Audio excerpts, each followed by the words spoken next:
Hello and welcome to the Korean Beauty Show podcast.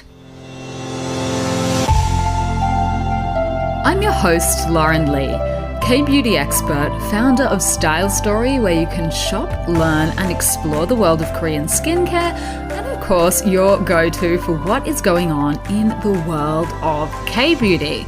So let us jump straight into the news headlines for this week because there is a lot going on. Now, one thing I did want to mention is that I have seen popping up in a couple of different places, some billboards around Seoul, that there are a few new Snail launches.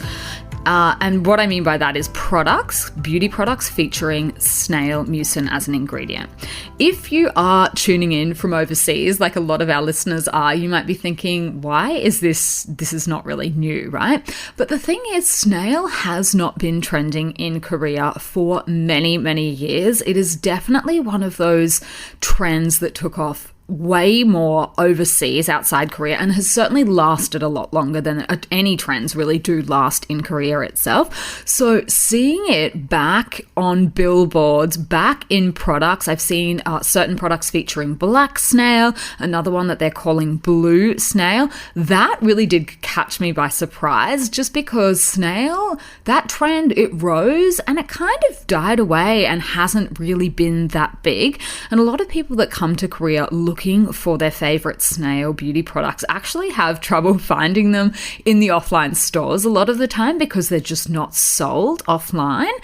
They're a lot more niche. So that one I thought a few people might be interested to hear that maybe snail might be making a comeback here in Korea itself. So I'll keep my eyes peeled for more news on more snail launches. But there you go. That one did shock me a little bit.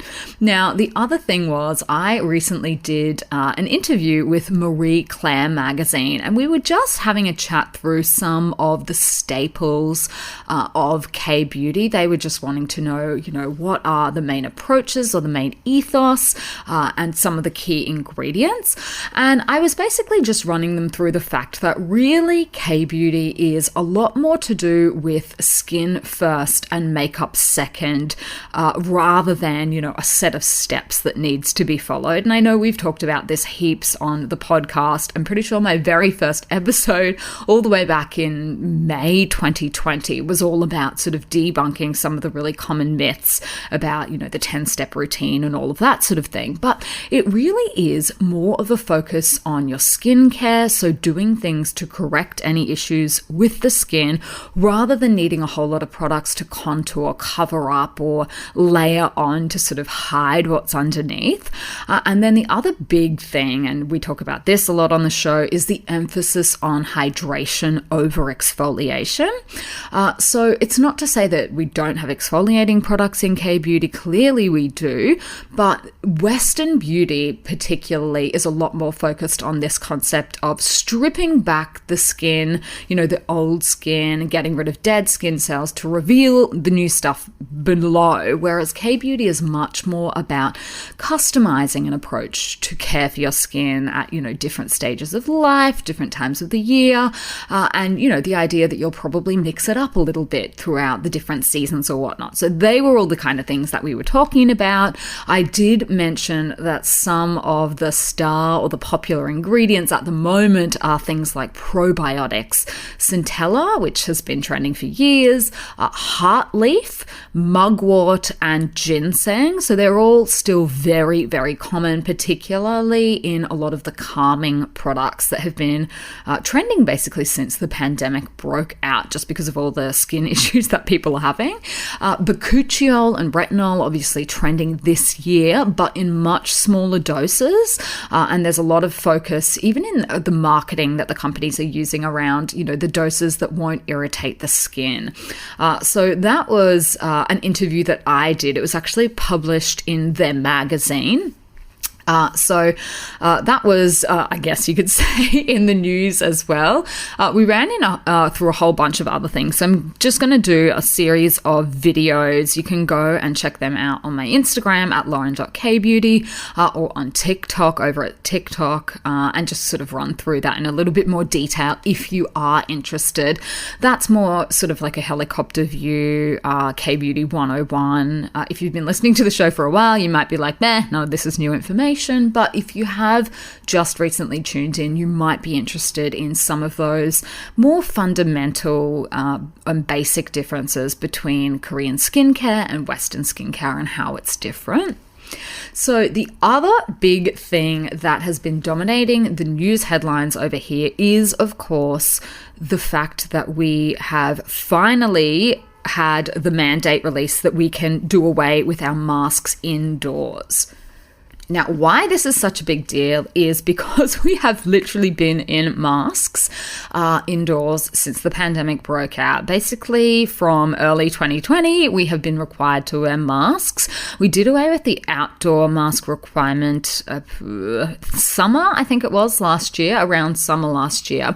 And it's still been required in indoor spaces, workplaces, cafes, hairdressing salons, anything like that. Basically, anytime you're not eating or drinking, we were required to be wearing our masks inside. That is now gone, and that has spurred a whole lot of articles, content, just general chatter, I guess, around how that's going to impact everything, life in Korea, clearly, but also the sales of things like cosmetics.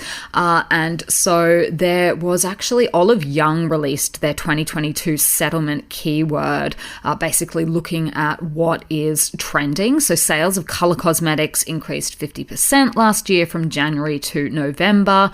Base makeup products, so your cushions and foundations and whatnot, rose 70%. Lip products rose 65%. So color cosmetics, people are, I guess thinking about maybe trying out some makeup. One of the things I've been really interested to sort of just take a look at, first off, was how many people would actually take their masks off. We still have to wear them indoors when we're taking public transport and things like that. So obviously, if you're riding the subway, everyone will still be wearing it, or a bus or something like that. But I was kind of surprised. So the very first day I noticed most people did seem to be in their masks. When people are working out, they seem to be taking them off.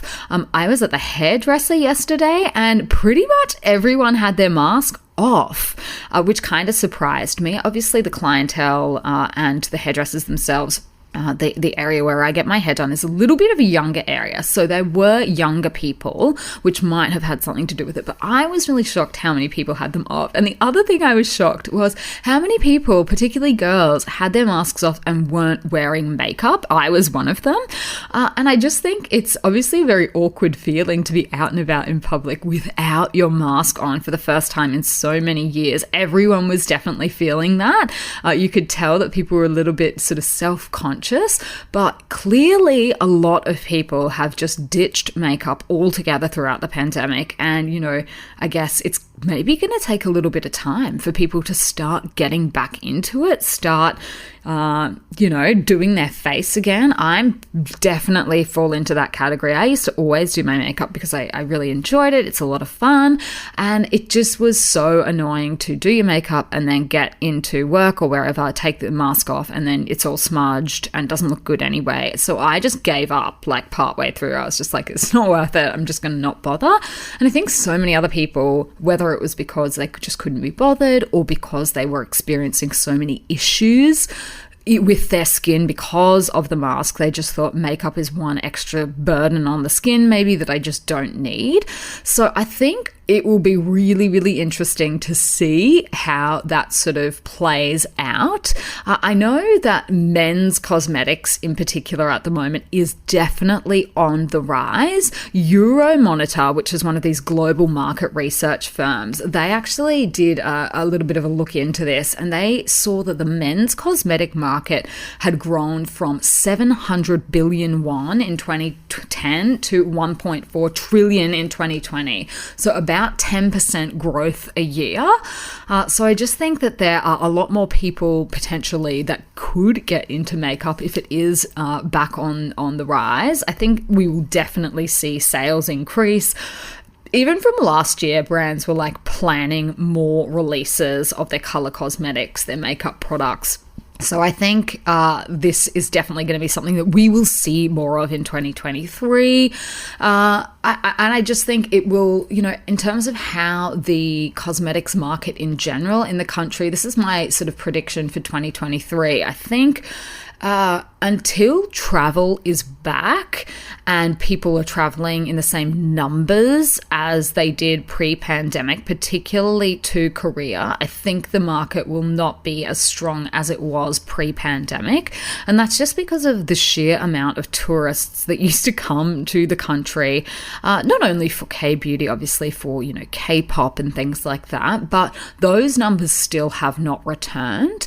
Chinese tourists in particular, the numbers are still way, way down. There's a lot of, political reasons and whatnot for that behind that.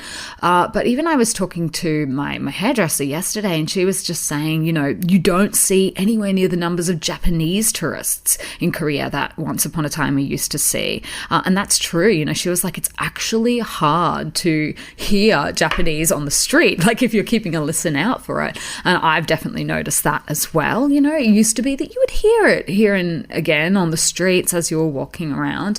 But I just think tourism is not back to the numbers that it previously was. Obviously, flights in a lot of places are still more expensive. So in general, I think the market is still in a little bit of a state of flux. There's a lot going on. There's a lot of things that have curbed people's spending. Now we are moving into a recession in parts of the world. But I think this year will be a little bit of a year of change, just as, people continue moving out of all of the restrictions and things like that. So a lot of chat, obviously, as you would expect, in the news headlines for the last couple of weeks about all of those things.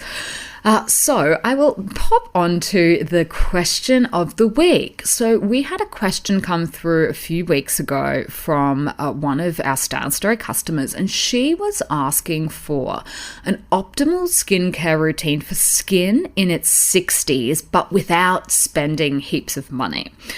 So great question. Obviously, Kbeauty has so many options that won't break the budget for, skin of all ages, but even for the anti-aging, some of them do tend to be a little bit more on the expensive side. I'm thinking brands like Solar Sue, for example, the History of Who. They are obviously on the very expensive side for Kbeauty with a particular focus on anti-aging, but there's a lot that you can do. I think it will be about prioritizing as well if you're trying to keep your costs down. I would always recommend starting with a good double cleansing duo just to properly remove your makeup if you're wearing any and your SPF as well. We've actually got a double cleansing duo now up on our website that features a cleansing balm and a powder cleanser. So go and check that out. The price is very good. It's much cheaper than buying the two products separately. It's called the double cleansing duo on our site. The other product that will not break the budget that a lot of people have told me that they are using as a serum is our Jellyco Dewy Glaze toner. This one is obviously perfect for dry and mature skin because we made it on a base of birch sap. With 3 types of hyaluronic acid as well. It's technically an essence toner, but a lot of the feedback that we have been getting from other beauty podcasters as well, including the girls over at Beauty, which is one of the biggest beauty podcasts in Australia, they were mentioning that they think that this is almost like a serum. So if you were trying to save a little bit of money, this is a very, very big bottle. It's 155 grams, which, your typical serum is about 30 mils. So if you wanted to use it as a serum, you could. I think realistically, depending on how dry your skin is, it's probably not going to be enough for really, really dry, mature skin. Something like Tosawoong's hyaluronic acid Aqua Ampoule is great. It's amazing, and it comes in a nice big bottle as well. One thing that I myself, because I use a lot of different serums and I particularly love hydrating serums, and one thing that does annoy me a little bit is when serums come in really small jars, like 20, 30 mils. Like, not only is that not great for the environment, because obviously if you're using a 30 mil product, you're going to get through it in a couple of months and need another one, but it's also just frustrating to then have to go out and buy another one. They tend to be a little bit expensive depending on the brand. So I love Toastwong has always made their products in really big jars, and I really, really appreciate that, because you can have it on the go for like up to 6 months, and you can use a generous amount. You don't feel like you need to scrimp and save. So Toastwong is a really great brand that makes really underrated products, in my opinion. Their hyaluronic acid aqua ampoule is really nice. Their propolis sparkle ampoule is also really nice. So those are 2 products to look out for. If you are trying to save money but want to incorporate an eye cream, Haru Haru has a really nice bakuchiol eye cream that is not too heavy on the wallet. And then for your cream or moisturizer, our bubble tea steam cream is a very good option for dry and mature skin.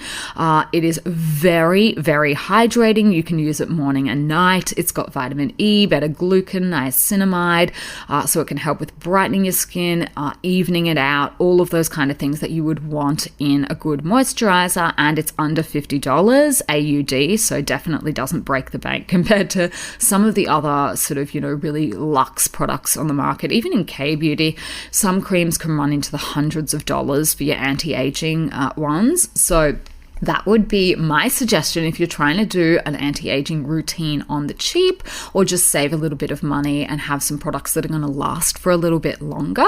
Particularly with bubble tea steam cream, a little goes a long way. So you really only need a tiny little amount to get the full benefits of that as well.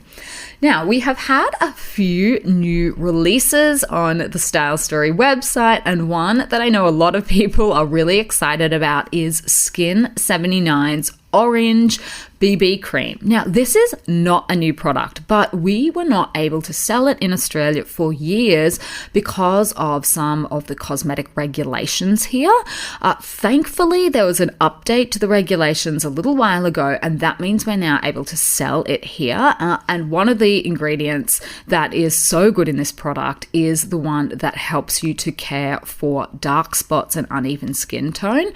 So this is a classic Korean BB cream that provides high coverage. It does the color correcting. It also has a sun protection element in it, but I always do say, when, particularly if you are in Australia, but for everyone really, don't rely on the sun protection in your makeup products. I know that, particularly for things like this that are marked SPF 50, you're probably thinking that's all I need. The reason I don't recommend doing it is because you are very unlikely to apply the amount that you would need to get the stated level of protection for makeup. You would just make yourself look like you're wearing some sort of a funny mask if you put that much makeup on. So what I always suggest is do your sunscreen underneath, and then you can go in with your BB cream over the top. And it's not that if you're putting on 50 plus sunscreen and 50 plus BB cream that you then get 100 plus. That's not how it works, but it is just like an extra reinforcement in case maybe you missed a spot or something like that. That will ensure that you get your proper sun protection. And then, of course, if you're looking to, touch up during the day, you can always take your puff from your BB cream and take your sunscreen with you and just puff that over the top. One of the things that I love about Skin 79, and I've been using this product for years and years and years, is that you can reapply it and it won't cake or flake.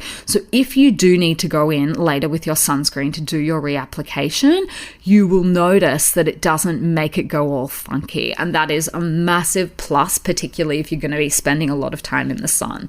So that one is now up on the Style Story website. It is a really, really great product. It's not heavily fragranced. It comes in a compact, hygienic bottle, a pump style bottle. Very, very great product. I absolutely love it. Now, another one that we have brought on by popular request is the Manyo Factory Bifida Biome Ampoule Toner. So this one is really making the most of the new trend for probiotic ingredients and microbiome, and they're using what they're calling a patented Bifida biome. So basically to help protect your skin from environmental pollutants, things like smog, dust and whatnot. It has a blend of 10 types of hyaluronic acid as well. So go and check that out if you've been interested in trying this one, if this one has been on your list. Now, we've had a couple of new product reviews as well left on the Style Story website. The first one was for Kahi's Multi-Balm, and oh my god, you guys have been going so crazy for this. We have literally sold out of this product every second week, I feel like. You just lap it up. We literally cannot get enough of it quick enough for all the people that want to try it. So this reviewer gave it 5 stars and she said, "My skin needed this. On a clean face, I gently applied it via my fingertips and immediately I could feel it sink into my dry skin. I found that a little goes a long way. Great product." So go and check that out. If it's out of stock when you're looking, just pop your email address on the list to be notified when it's back in. We are, constantly reordering it. Every time we think we've ordered enough that, we can service everyone that wants one, we run out again. But don't worry, we've always got more on the way. So if it happens to be out of stock the day you're looking for it, just pop your name on the list and we'll email you as soon as it gets back in. The other review that we had was for Jellicoe's Dewy Glaze Toner. And our reviewer gave it 10 out of 10, even though 5 stars is the maximum that we offer. She said, 10 out of 10. This toner is so very refreshing, goes on beautifully after my double cleanse routine. My skin has never felt so refreshed. Will be an absolute staple in my routine. Thank you very much for sharing your review. The last one we had was for Etude's Moistfull Collagen Cream, and our reviewer said, 5 stars. This is my second pot of this wonderful cream. Hopefully I can continue to purchase it. Thank you very much for sharing your reviews. And don't forget that we do give you points for all the reviews that you leave on our website so that you can redeem them towards your next purchase. So feel free to share your honest reviews. You get points for whatever you say, whatever review you leave. And when you do share your thoughts on how you're using it, how it worked for you, if there are other people that you would suggest it for, or conversely, if there are people that you think this is probably not going to be the best fit for you, that's all very useful feedback. So thank you to everyone that does share their reviews. Now, for my recommendation of the week, I have a feeling that quite a few of our listeners have probably already seen this show, particularly if you're interested in K-drama. This is, of course, Song Hye Kyo's new drama, The Glory, which is on Netflix at the moment. It is not a light topic. If you haven't tuned in yet, it does canvass the topic of school bullying, and quite a severe case of school bullying, I would say. And that's not really giving anything away. That's sort of the theme of the show. I don't want to give any spoilers, but what they have done is they've actually released it in 2 parts. So not even I know what's going to happen in the very end. But basically it tells the story of a young girl who, goes to school with a bunch of rich kids who really, really bully her. And she is basically hatching up a plan to, take revenge on particularly the main girl that sort of led the bullying. It is probably in my top 5, I would say, of dramas that I've ever seen. It is really, really well done.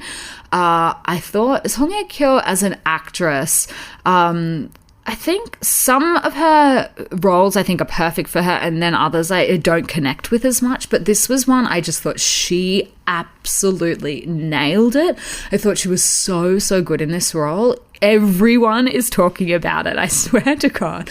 I've been to lots of different, activities and stuff like that. I was at the hairdresser yesterday and literally it's one of the questions that everyone's asking. They're like, have you seen it yet? I'm like, yes, I have seen it. I pretty much binged watch it, which I never do. I think I watched 4 episodes in a single night. I stayed up past midnight to watch it. That's how good it was. So that is my recommendation. Collagen. If you are looking to get into K-drama, it is quite dark. I will definitely caveat that. If you're in the mood for something a bit more light and romantic, this is not one of those dramas, but it is very, very clever. I cannot wait for them to release the next part of it. I think I was told that they're going to be releasing it in March 2023. So let's just wait and see, I guess. But yeah, The Glory on Netflix, real like chef's kiss. I absolutely loved it, really entertained by it, and I cannot wait for the second part. So I am going to leave it here today. I will be back in your ears with our deep dive episode, and until then, I will see you on Style Story.